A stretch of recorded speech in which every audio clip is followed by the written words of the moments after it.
Good. Five. Keep going. Five. Good. Five. Five. Five.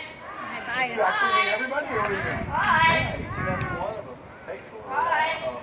Hurry up, everybody. Five. Atta boy. Five. Come on. Five. One more. Five. Give me a kiss. Say goodbye. Five. Give me a kiss. That's better. There you go. That will say goodbye to Peabody also. Thank you. Great job, Greg. Thank you. Well, we do have another parrot to show you now. We bring this next one out only for one reason. That's to talk to you a little bit about having parrots as pets. Now you've seen these parrots do some pretty fun things here today, and I'm sure that some of you are thinking that they must make great pets. Oh, believe me, parrots have some natural behaviors that just don't make them very good pets at all for most people. They can bite very, very hard, and they chew on everything. But by far and away, the most challenging aspect of sharing your home with a parrot is their loud voice. We're going to show you why here in this moment with Buddy. Buddy is our Moluccan cockatoo.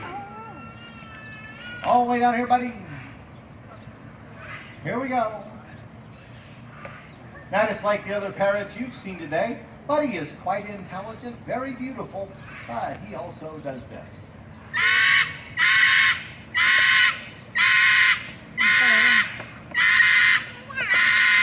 Pretty fun stuff, huh? Now try to imagine that every morning at sunrise. Oh, and you're sitting down for a nice quiet evening meal. That's typically when they scream, sunrise and sunset. Once they get started, it's difficult, if not impossible, to get them to stop. Screaming is the main reason why thousands and thousands of people every year try to donate their pet parrots to zoos. Well, most zoos don't accept parrots as donations anymore. It can be very challenging finding them a new home. So think real hard before rushing out getting a parrot as a pet. Buddy, as usual, that was a great job. You were all finished. Up you go. He's our Moluccan cockatoo. Down the hatch there, Buddy.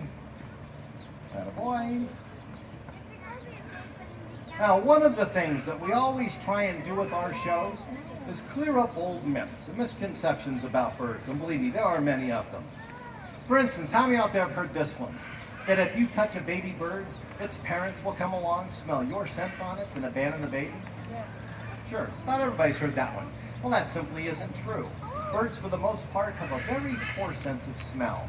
There's just no way they could ever smell your scent on their babies. Now, if you do happen to find a baby bird on the ground, the best thing you can do for it most of the time is just leave it alone. Usually that bird's parents or someone just out of your sight. Now,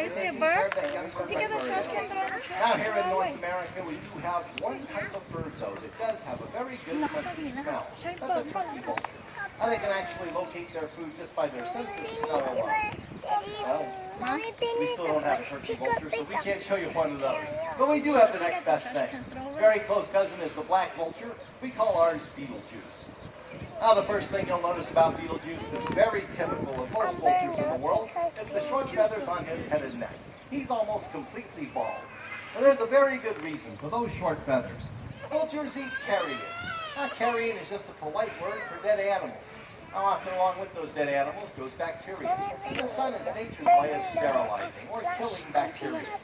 Now, if vultures have long feathers on their head and neck, the sun wouldn't be able to penetrate them, getting right down to their skin to sterilize it, killing off all the bacteria that may have collected there.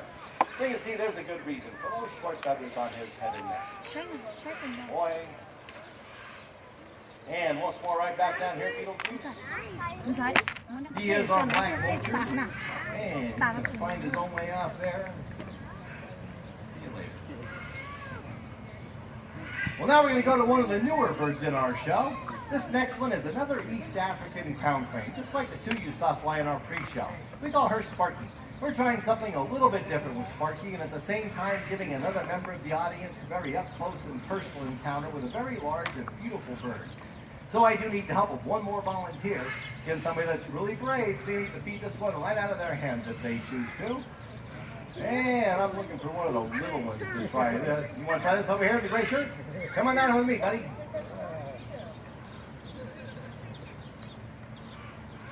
All the way down here. He's going to have to do this all by himself, though. Come on, step right over the rope. All the way down here, pal. There we go. What's your name? Carson. Come with me, Carson. all the way over here. Sparky's be popping up over the top of the fence here in just a second, Carson. If she sees us out there, she won't do what she's supposed to. Okay, Carson, I didn't mention that Sparky kind of pinches a little bit when she eats out of your hand, so you have a choice. You can feed out of your hand, you can feed out of this cup. Good choice.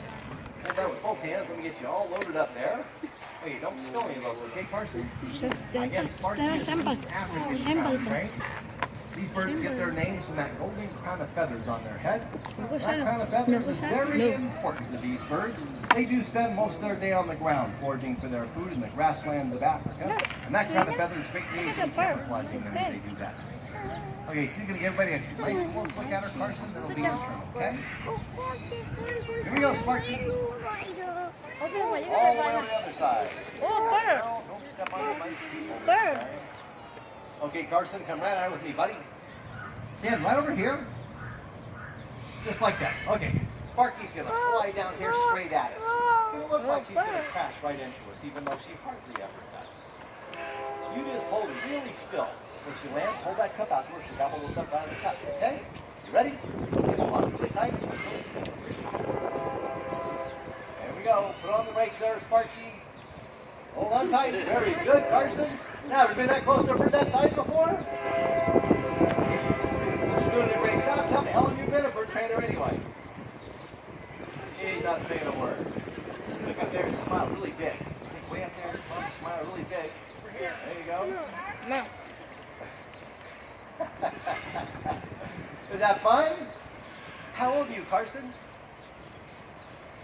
How many fingers? 40 years old. You did a fantastic job, buddy. Give me a high five right here. Carson, you come and see me in about 14 years. We have a job right here for you at the bird show, okay? Big round of applause for Carson. That was a fantastic job, buddy. Life, picking up litter, and now putting it where it belongs.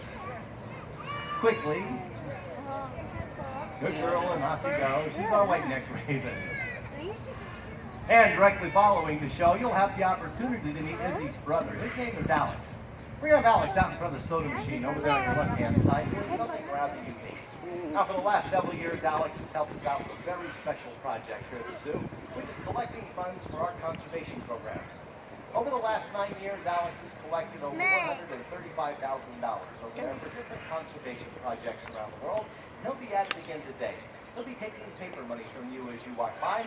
If you feel so inclined to donate, just hand those bills to Alex. He does all the rest. Not only are donations greatly needed, but greatly appreciated as well. Now we will stay out with